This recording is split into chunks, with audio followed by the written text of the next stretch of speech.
La ilaha illallah la ilaha illallah.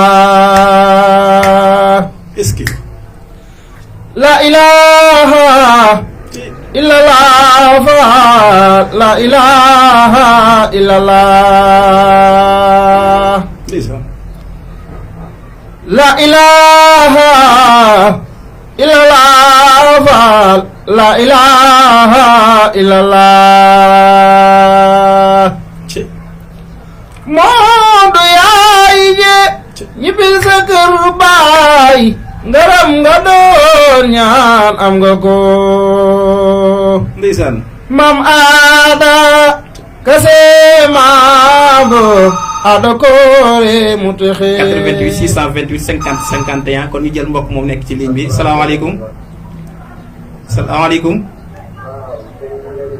ñu ngi lay dellu ziar mbokk bi fooy woote ak tur bi Serigne Fallou Diop Serigne Fallou Gueye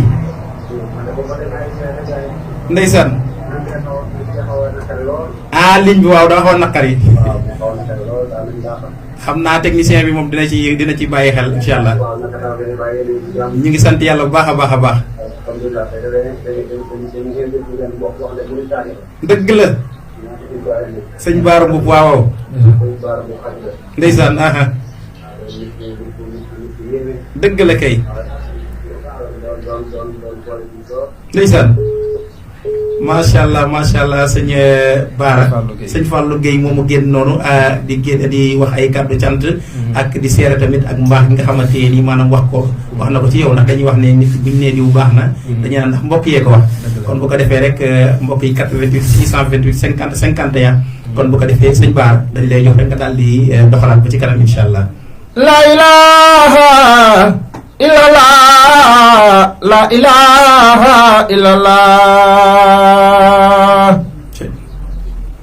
La ilaha illallah la ilaha illallah. dëgg la. La ilaha illallah la ilaha illallah. Amdi Moodo Mbenda Faalo man nga dootul dandoo. ndeysaan dangay maam Seex Ibrahima Faalo yaa di maam Moodu Mbenda. dëgg la. Abu Dar Faal Njaga la ilaha illallah. ok 88 628 50 51 ñu leen mbokk moom ci ligne bi asalaamaaleykum. waaleykum salaam. waaw mbokk mi tur beeg fooy wootee.